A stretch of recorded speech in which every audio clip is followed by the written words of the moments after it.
लोकसभा की कार्यवाही चल रही है। पहले तो हंगामे को देखते हुए स्पीकर ने लोकसभा को 12 बजे तक के लिए स्थगित कर दिया था। 12 बजे के बाद लोकसभा दोबारा शुरू हुई और बारी बारी से सांसदों को अपना सवाल पूछने के लिए कहा गया। संसद के सदस्यों ने अपने अपने इलाकों की समस्याएं गिनानी शुरू कर दी।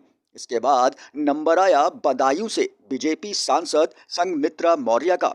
संघमित्रा मौर्य भाजपा से इस्तीफा देकर सपा ज्वाइन करने वाले स्वामी प्रसाद मौर्य की बेटी हैं।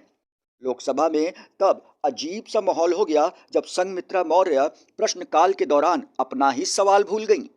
जिस वक्त तक वो सवाल पढ़ती रहीं, लोकसभा स्पीकर की जिम्मेदारी निभा रहे राजेंद्र अग्रवाल उनको सुनते रहे। इसके बाद जब वो अपना सवाल पूरा कर गईं, तब पीठासीन अधिकारी ने उनको याद दिलाते हुए कहा कि आप शायद अपना सवाल बदल रही हैं। आपने तो हमें सम्राट अशोक से संबंधित बताया था, क्या आपने अपना सवाल बदल दिया है? यह सुनकर संघमित्रा मौर्य असहज वाली स्थिति में पड़ गईं और तुरंत एक कागज उठाया और बदल कर दूसरा सवाल किया।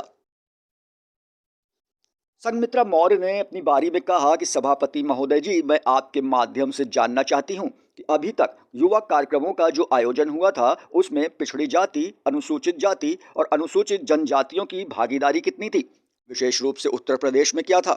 इसके बाद उन्होंने कहा कि इसमें कितनी संख्या महिलाओं की थी और इन कार्यक्रमों से क्या कोई लाभ मिला है।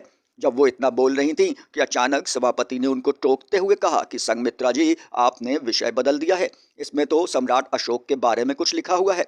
इसके बाद उन्होंने तुरंत अपना कागज बगल में रख दिया और फिर से अपना सही सवाल करने लगी। दरअसल संघमित्रा मौर्य का सवाल सम्राट अशोक से जुड़ा हुआ था। जो सवाल आप संसद में पूछते हैं वो पहले ही सभापति के सामने पेश किया जाता है। सभापति उस सवाल को देखकर ही आगे संसद में सदस्य को अनुमति देते हैं कि वो सरकार से उस बारे में पूछ सकता है या फिर मांग कर सकता है। मौर्य ने कहा, मैं आपके माध्यम से सरकार से मांग करती हूँ। मैंने पहले सत्र में भी मांग की थी कि सम्राट अशोक की जयंती के अवसर पर अवकाश की घोषणा की जाए, किंतु हमें पत्र के माध्यम से जानकारी दी गई है कि एक सीमित राष्ट्रीय अवकाश ही घोषित किए जा सकते हैं। तो मैं आपके माध्यम से सरकार से ये मांग करती हूँ कि अवकाश नहीं तो चैत्र मास की अष्टमी को, जिस दिन सम्राट अशोक का जन्म हुआ था, उस दिन को सम्राट अशोक जयंती के नाम पर घोषित किया जाए।